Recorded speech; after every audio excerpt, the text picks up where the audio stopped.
Advocate T S Ullas Babu, ഈ ശബരിമല വിഷയത്തിലൂടെ സാമൂഹിക ഉപരിതലത്തിൽ നിൽക്കുന്ന സമാധാന അന്തരീക്ഷത്തെ ഇല്ലാതാക്കാമെന്ന വിശ്വാസമോ ഇപ്പോൾ സർക്കാരിനും CPM നയിക്കുന്ന മുന്നണിക്കുമൊക്കെ ഉള്ളത്? നമ്മളൊരു കാര്യം ഇതിൽ മനസ്സിലാക്കേണ്ടത്, പിണറായി വിജയൻ്റെ സർക്കാർ ആഭ്യന്തര വകുപ്പ് കൈയാളുന്നത് പിണറായി വിജയനാണല്ലോ. ആ സർക്കാരിൻ്റെ കീഴിലുള്ള പോലീസ് ഉദ്യോഗസ്ഥർക്ക് ഒരു സർക്കാർ കൃത്യമായിട്ട് നിലപാടുകൾ അറിയിക്കാതെ ഇതേപോലെയുള്ള ഒരു വിഡ്ഢിത്തരം ആ പോലീസ് ഉദ്യോഗസ്ഥർ ചെയ്യില്ല എന്നുള്ളത് നമ്മൾ കൃത്യമായി മനസ്സിലാക്കണം. അപ്പോൾ സ്വാഭാവികമായിട്ട് എന്തുണ്ടാകണം? ആഭ്യന്തര വകുപ്പിൻ്റെ അത് കൈയാളുന്ന വ്യക്തിയുടെ കൃത്യമായിട്ടുള്ള ഉദ്ദേശ ലക്ഷ്യം പോലീസിനെ ഉപയോഗിച്ച് നടപ്പിലാക്കുന്നു എന്ന ബോധ്യം നമുക്കിവിടെ ഉണ്ടാകുന്നത്. അവിടെ പോലീസ് എടുക്കുന്ന തീരുമാനം എന്താണ്? അവിടെ പോലീസ് ഉണ്ടാക്കുന്നൊരു തീരുമാനം വടിവാളും കടാരയും കത്തിയുമായി അവിടെ ബഹുമാനനായിട്ടുള്ള ഗോവ ഗവർണറുടെ നേതൃത്വത്തിലും അതുപോലെ തന്നെ ശ്രീ രാജഗോപാൽജിയെ പോലെയുള്ള വളരെ സീനിയറായിട്ടുള്ള, പ്രത്യേകിച്ച് 95 വയസ്സ് പിന്നിട്ടുള്ള അദ്ദേഹത്തിൻ്റെ നേതൃത്വത്തിലും കലാപങ്ങൾ ഉണ്ടാക്കി എന്നാണ് പറയുന്നത്. അതിൻ്റെ പുറകിലുള്ള രാഷ്ട്രീയം എന്താണ്? അത് നമ്മൾ കൃത്യമായി മനസ്സിലാക്കണം. അതിൻ്റെ പുറകിലുള്ള രാഷ്ട്രീയം വിശ്വാസവും ഭക്തിയുമായി ഇനി നിങ്ങൾ ഇറങ്ങിത്തിരിച്ചാൽ ഭക്തരെ നിങ്ങൾക്ക് ഞങ്ങൾ പണി തരും എന്നുള്ളൊരു സന്ദേശമാണ് പിണറായി വിജയൻ കൊടുക്കാൻ ആഗ്രഹിക്കുന്നത്. അത് അയാളുടെ ആഗ്രഹം മാത്രമാണ്, അത് നമുക്ക് നോക്കാം. പക്ഷേ അതിൻ്റെ പുറകിൽ ഇയാൾക്ക് പൊളിറ്റിക്കലായിട്ടുള്ള ഉദ്ദേശം എന്താണ്? ഞങ്ങളൊരു സമൂഹത്തെ അനാവശ്യമായി ആ സമൂഹത്തെ ഉയരാൻ ശ്രമിക്കുന്നില്ല, അനാവശ്യമായി ഞങ്ങൾ അവരെ പീഡിപ്പിക്കും. അത് എത്ര അറ്റം പോയാലും ഞങ്ങൾ അവരെ ഭയപ്പെടുത്തും, അവരെ പീഡിപ്പിക്കും, അവരുടെ നിയമത്തിൻ്റെ മുമ്പിൽ കള്ളക്കഥകളുണ്ടാക്കും, കള്ളക്കേസുകളുണ്ടാക്കും. സ്വാഭാവികമായിട്ട് അതിന് ഗുണമെന്താ അവർക്ക് വേണ്ടത്? അതിനെ വിരോധമായി കാണുന്ന, അതിനെ അംഗീകരിക്കാത്ത വലിയ ഒരു സമൂഹം ഉണ്ടാക്കി തീർക്കലും, ഡിവൈഡ് ആൻഡ് റൂൾ എന്ന് പറയപ്പെടുന്ന പോലെ ഈ നാടിനകത്ത് 2ആയും 4ആയും തിരിച്ചുകൊണ്ട് വിശ്വാസങ്ങളുടെ അടിസ്ഥാനത്തിൽ ജനങ്ങളെ ഭിന്നിപ്പിച്ചുകൊണ്ട് ആ ഭിന്നിപ്പിലൂടെ കിട്ടുന്ന വോട്ട് ബാങ്ക് രാഷ്ട്രീയത്തിലൂടെ വീണ്ടും അധികാരത്തിലെത്താൻ ശ്രമിക്കാനുള്ള ഒരു ടൂളായി, ഒരു ഏണിപ്പടിയായി, ഒരു ഉപകരണമായി ഹിന്ദു വിശ്വാസത്തെയും ക്ഷേത്രങ്ങളെയും ആചാരങ്ങളെയും ആ വിശ്വാസത്തെ നെഞ്ചോട് ചേർത്ത് പിടിച്ച് ഈ സമൂഹത്തിനകത്ത് ജീവിക്കുന്ന ഭക്തരുടെയും ഉപയോഗപ്പെടുത്തുന്നു എന്നുള്ളതാണ് നമ്മളിതിൽ കാണേണ്ടത്. പോലീസ് ഈ കുറ്റപത്രം എഴുതുന്ന സമയത്ത് പോലീസിനറിയായിരുന്നില്ലേ ഇപ്പം എന്തെല്ലാം സാങ്കേതിക വിദ്യകളുണ്ട്?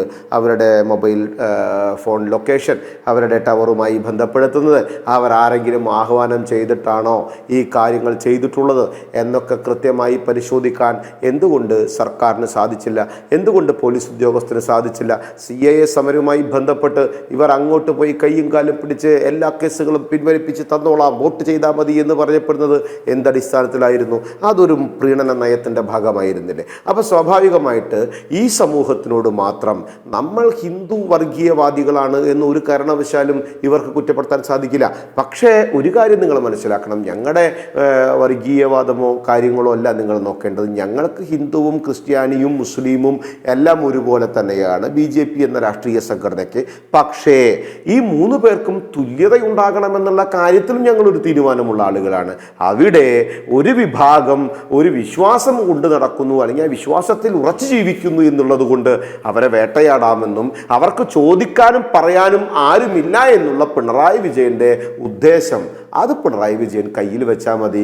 ആഭ്യന്തര വകുപ്പിലിരുന്ന് ഈ വക തെമ്മാടിത്തരങ്ങളും തോന്നിവാസങ്ങളും കള്ള കുറ്റപത്രങ്ങളും സമർപ്പിക്കാൻ നിങ്ങൾ തയ്യാറായി കഴിഞ്ഞാൽ BJP സംബന്ധിച്ചിടത്തോളം ശക്തമായി അപലപിക്കുന്നു.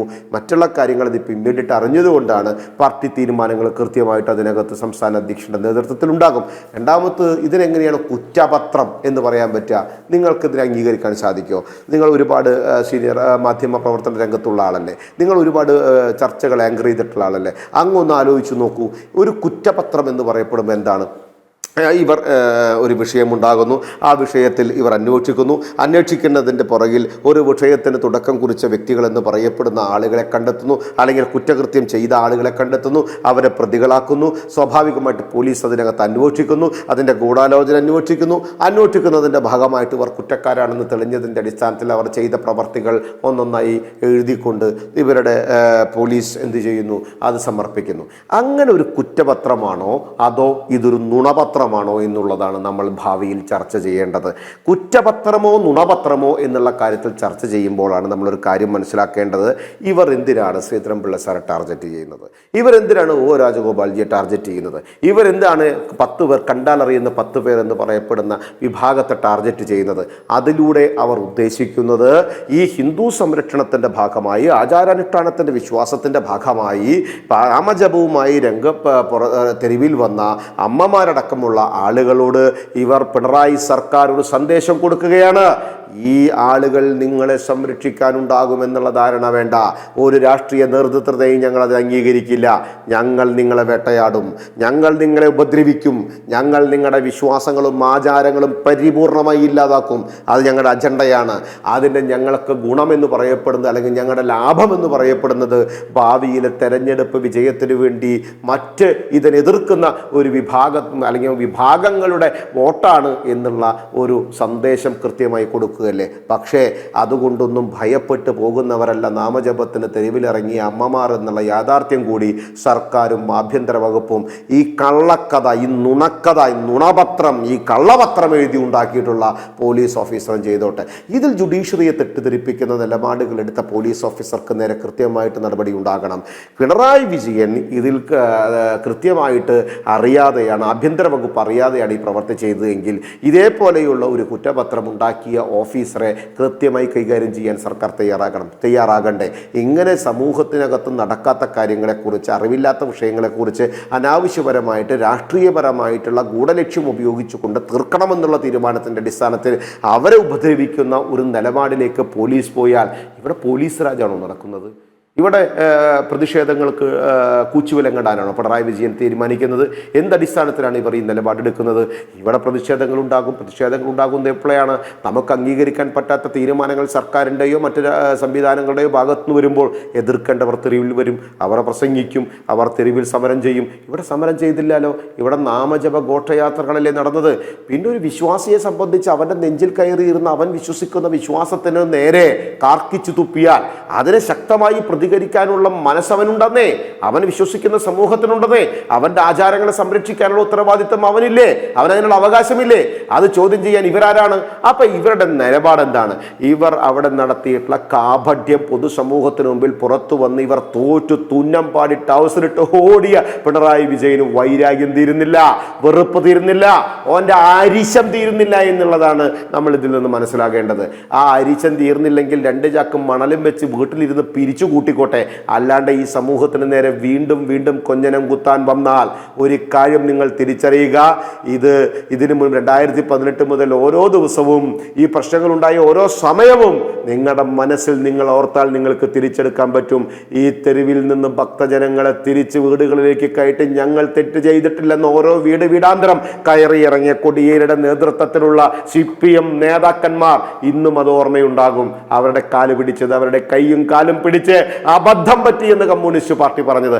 എന്നിട്ടും ഇത് വീണ്ടും കുത്തിപ്പൊക്കി ചൊറിഞ്ഞു കൊണ്ടുവന്ന് ആചാരങ്ങളെയും അനുഷ്ഠാനങ്ങളെയും ക്ഷേത്രങ്ങളെയും വിശ്വാസങ്ങളെയും ഞങ്ങൾ ഇനിയും എതിർക്കുമെന്നും ഇനിയും വേട്ടയാടുമെന്നും ഇവർ പറഞ്ഞാൽ, ഈ നുണപത്രവുമായിട്ട് ഇണ്ടാസും കൊണ്ടുവന്നാൽ അതിൽ ഭയപ്പെടില്ല ഭക്തജന സമൂഹം എന്നുള്ളതാണ് നമ്മൾ മനസ്സിലാക്കേണ്ടത്.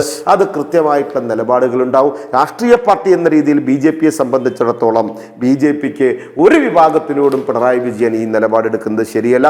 അത് മുസ്ലിം ആചാരങ്ങളായിക്കോട്ടെ, ക്രിസ്ത്യൻ ആചാരങ്ങളായിക്കോട്ടെ, ഹിന്ദു മത ആചാരങ്ങളായിക്കോട്ടെ, ആചാരങ്ങളും വിശ്വാസങ്ങളൊക്കെ ഓരോരുത്തരും ഇഷ്ടാനുസരണം നടക്കുന്ന കാര്യങ്ങളാണ്. അതവിടെ നടന്നോട്ടെ. ഇയാൾക്ക് എന്തിൻ്റെ കേടാണെന്നേ? ഇയാൾക്ക് അത് വിശ്വാസം അല്ലെങ്കിൽ ഇയാൾ നടപടി എടുക്കുക, ഇയാൾ വിശ്വസിക്കേണ്ട. ഇദ്ദേഹത്തിന് അതിനോട് താല്പര്യമില്ലെങ്കിൽ അതിൽ താല്പര്യം പ്രകടിപ്പിക്കേണ്ട. പക്ഷേ അതിന് താല്പര്യമുള്ളത് അംഗീകരിക്കുന്ന, അത് വിശ്വാസത്തെ ജീവിതത്തിന്റെ ഭാഗമായി മുന്നോട്ട് പോകുന്ന ആളുകളെ സംബന്ധിച്ചിടത്തോളം അത് ചോദ്യം ചെയ്യാനൊന്നും കമ്മ്യൂണിസ്റ്റ് പാർട്ടിയിൽ ഒരുത്തരും അതിനുള്ള വളർച്ച